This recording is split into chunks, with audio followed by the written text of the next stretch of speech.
Salam sejahtera untuk kita semua, Shalom. Waktu yang indah ini mari kita siapkan hati dan pikiran kita. Kita akan merenungkan kebenaran firman Tuhan. Sebelumnya mari kita berdoa. Bapa Surgawi, kebutuhan kami saat ini ialah hadirnya kuasa Roh Kudus-Mu. Terangi hati dan pikiran kami, dan mampukan kami mengerti, bahkan mengimplementasikan setiap firman yang kami baca dan renungkan.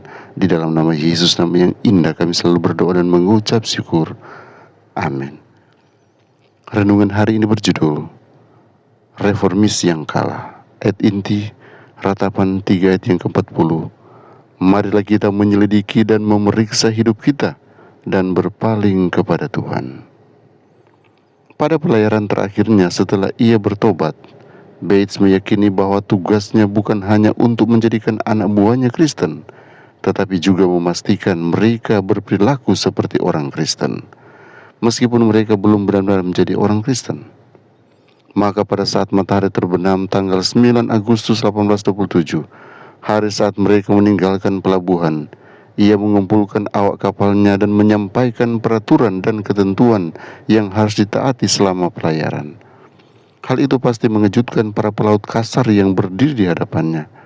Mereka tidak hanya harus berhenti mengumpat, tetapi mereka juga harus menunjukkan rasa hormat kepada satu sama lain dengan menggunakan nama asli mereka, bukan nama panggilan. Peraturan yang jauh lebih radikal adalah bahwa pada hari Minggu saat berada di pelabuhan, mereka tidak boleh meninggalkan kapal. Sebaliknya, sang kapten menyatakan, kita akan merayakan Sabat di atas kapal. Para awak kapal sebagian besar terdiam dan tercengang mendengar pengumuman itu. Beberapa menyuarakan pendapat yang bertentangan, tetapi apa yang dapat mereka lakukan? Bagaimanapun mereka sudah berada di tengah laut dalam perjalanan yang mungkin akan memakan waktu sekitar 18 bulan. Tetapi bom yang sebenarnya belum meledak. Bates mengumumkan bahwa kapal mereka yang bernama Empress akan menjadi kapal anti alkohol. Tidak boleh ada minuman keras atau minuman yang memabukkan di atas kapal. Dan jika ia bisa, ia akan meyakinkan mereka untuk tidak minum sama sekali, bahkan saat berada di darat. Pada saat itulah Bates berlutut lalu mempersembahkan diri dan awak kapalnya kepada Tuhan. Begitulah suasana pelayaran yang pasti aneh bagi para awak kapal.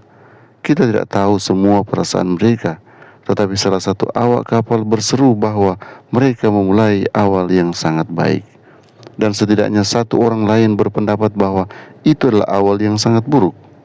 Dalam pelayaran itu, Bates mulai memperoleh pemahaman yang lebih baik tentang Sabat. Dalam pelayaran itu, ia setidaknya 2 kali membaca buku Five Discourses on the Sabbath oleh Seth Wilston.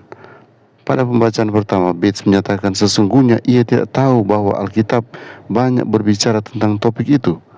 Tentu saja ia mencatat hari itu diubah menjadi hari pertama dalam pekan, sebagai peringatan bahwa pada hari pertama itu, Juru Selamat kita bangkit dari kubur dengan kemenangan. Beberapa pekan kemudian ia menulis bahwa semakin banyak saya membaca dan merenungkan hari suci ini, Minggu, semakin saya yakin akan pentingnya untuk melihara kesuciannya. Kekristenan membawa perubahan dalam kehidupan Bates. Kekristenan mengubah setiap bagiannya. Demikianlah seharusnya jika kita telah menemukan Kristus sebagai Juru Selamat dan Tuhan. Mengikuti jejaknya berarti menjalani kehidupan yang sangat berbeda dari kehidupan dunia di sekitar kita. Tuhan Yesus menolong kita memahami firman kebenaran ini. Mari berdoa. Bapa Surgawi, kami mengucap syukur karena kebaikan-Mu yang dinyatakan bagi kami. Saat ini kami boleh membaca dan merenungkan firman-Mu. Engkau kiranya menolong kami sehingga kami boleh memahami firman ini. Dan Engkau akan berkati semua anak-anak Tuhan dimanapun mereka berada. Apapun pergumulan mereka, Engkau berikan kekuatan, berikan jalan keluar.